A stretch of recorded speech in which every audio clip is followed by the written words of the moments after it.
My adventure begins on the beaches of Alabama in Gulf Shores. This will be my longest solo ride ever, taking me all the way to the Canadian border at Niagara Falls and a whole bunch of places in between. The first leg of the trip was actually the longest. It took me all the way from the beaches of Alabama through Birmingham, Huntsville. Right, we're about halfway to Clarksville, Tennessee. We're going to the Vent Ranch. Quick check-in. Seen two crazy things on the road today. The first one I'll talk about is just a little while ago on I-65 here in Alabama. I was in the passing lane, riding the white line so I could see down between the cars. I could see up in the road, there's a coyote running around in the road. And so I slow down because I know it's going to be right there when I get to it.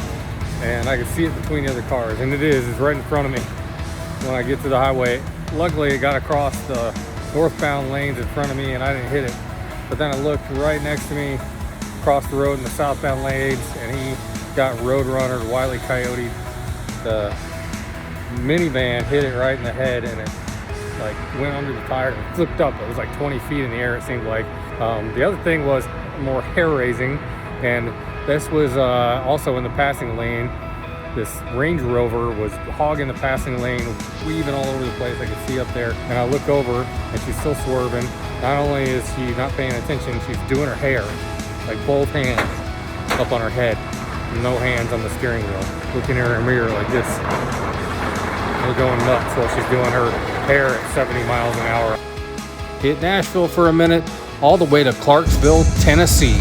Nearly 500 miles. In Clarksville, I hung out with rock star Jasmine Cain before sleeping in the parking lot of a biker bar on an air mattress. Then I got up and pointed my bike towards Kentucky.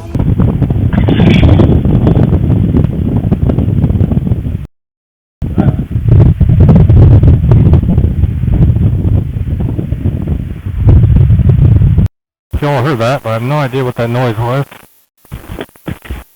Second something. Oh, my entire bag came off. After dealing with a little mishap with my saddlebags, I made it to Sturgis, Kentucky on the western part of the state.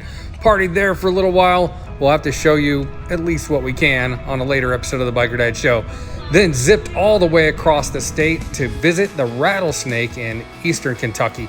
The Rattlesnake, and of course, I'm here so it's raining. But this is a great place to ride when it's not raining. After the Rattlesnake, I rode north in more rain to Ohio. On the road in Ohio, and I had no idea that I was going to be passing this place. And if you know what this is without me telling you, we can be friends.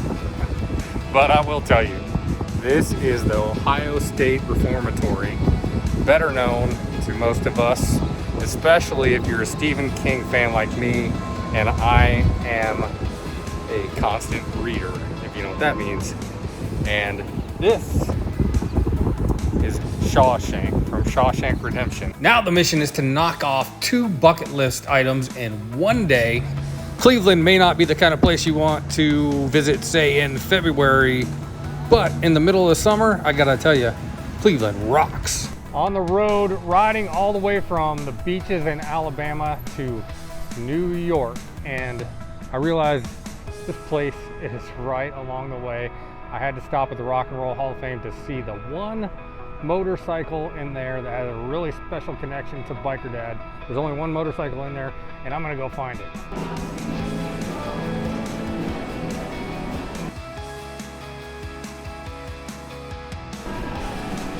Well, the first things you see when you walk into the Rock and Roll Hall of Fame is this rock and roll motorcycle. It's the 1975 Super Trike built for Elvis Presley by Super Cycles of Memphis. Super Cycles is actually still right there in Memphis, Tennessee to this day. They were Elvis's motorcycle builder, and you can still go check them out in Memphis. The three-wheeled motorcycle was one of 3 that Elvis owned, and they were all driven by him and all ordered at the same time. It has a really rock and roll roaring 65 horsepower 1600cc engine, the Volkswagen.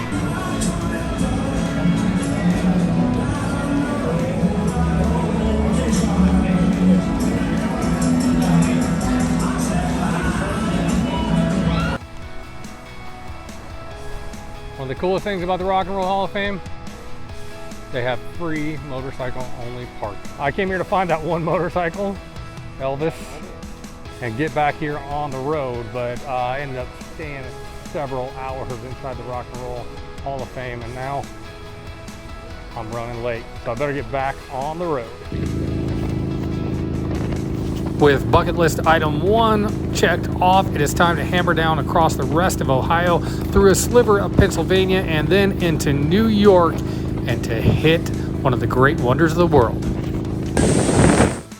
The Biker Dad Show is spreading all over the country. We are now on the air in upstate New York on WBNG, and I'm riding up here to visit with upstatebikerlawyer.com. And I took advantage of that to take a little side trip to this place, Niagara Falls.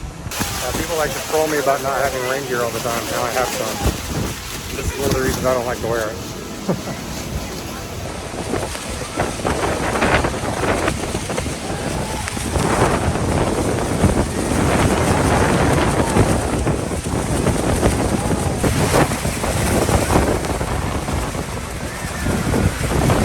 Bucket list check mark. On the road from Niagara Falls down to Binghamton, New York, and you got to ride through Buffalo. So when you're in Buffalo, you got to get some buffalo wings. I stopped at one of the more touristy places here called the Bar Bill. Did not disappoint. My red beard's probably a little more red for the wing sauce. In Buffalo, they eat wings with blue cheese. I ain't doing that. I had it with ranch, and they can just judge me. Upstate New York in the summer is just a joy to ride through. I rode from Buffalo, New York down to Binghamton, New York, which is near the Pennsylvania state line. It was beautiful the entire way. Rolling hills of the Catskill Mountains, the Finger Lakes, and a lot more waterfalls than just Niagara.